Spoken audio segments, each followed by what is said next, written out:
What's up? It's your boy JIHAD EL-AMIN. You probably gonna hear me say this twice because I'm logging into Instagram also. Uh-oh.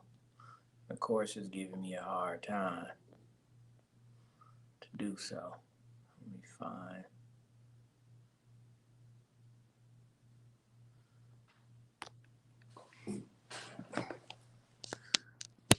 Get some juice flowing here. I think. I think. I think 1:30 is gonna be will be the time that I'll set. I like the 1:30 vibe or the 1:30 feel of it all. Live title. Lunchtime, loving, cool, jihad. Sometime it get jihad, sometime it doesn't.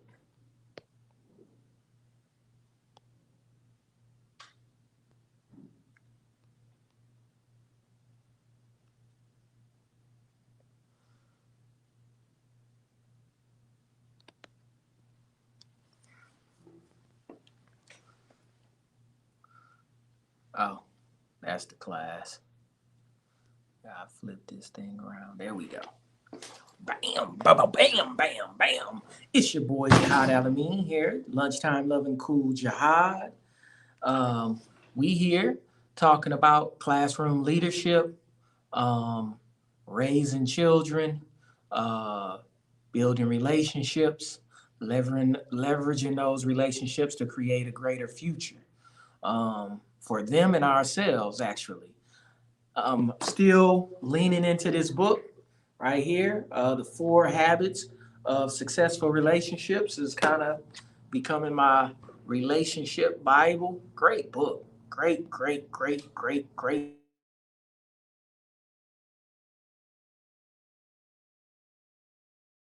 Into the things that we do in a classroom or working with young people or working with our own children, um, and even in our own personal relationships, that we do right and that we do wrong. And I love that it's given tangible uh, steps that you can use to build and maintain a good relationship. And they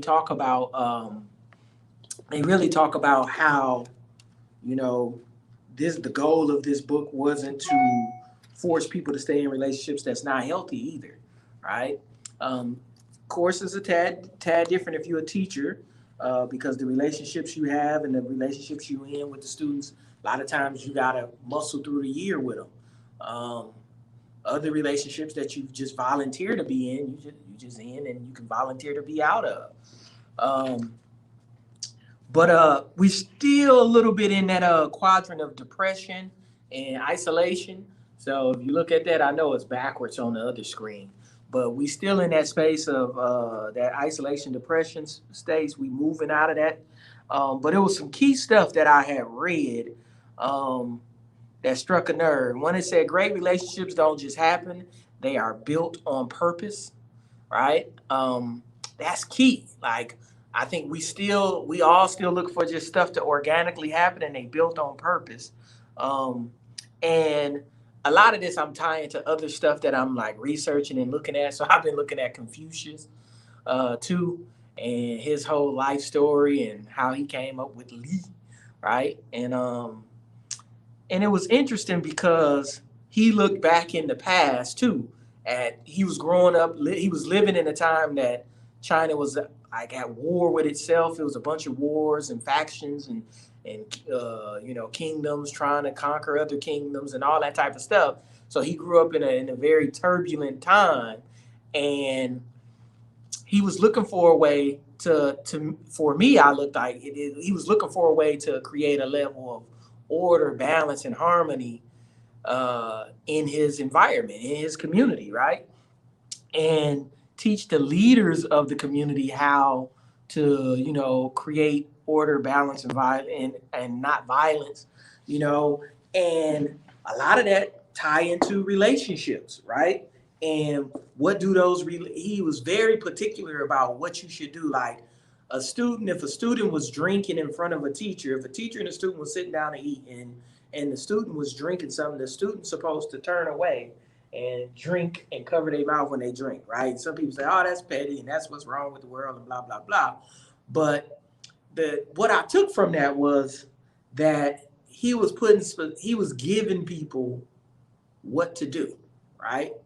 A lot of us, when we don't know what to do, we just go to our instincts or we go to our knee reactions, gut reactions, or these quick emotional responses. And I'm not anti-emotion. I know a lot of people, that's what's wrong. Got to be analytical and got to be just thinking and can't be emotional. And if we couldn't be emotional, we wouldn't be emotional, right? Human beings wouldn't have emotion if we shouldn't have emotion.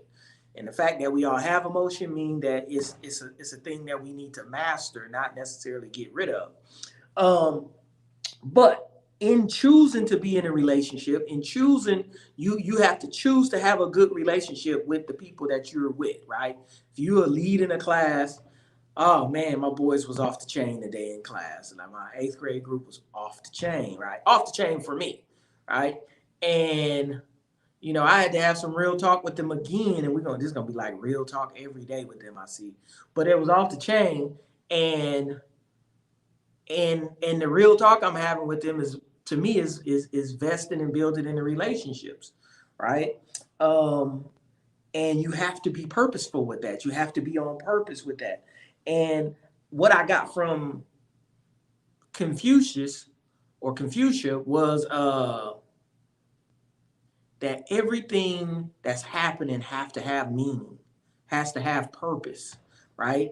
And what I seen was I had wrote this down when I was reading this in this book too. It was like all learning in school must be tied to something that's meaningful, right? Um, there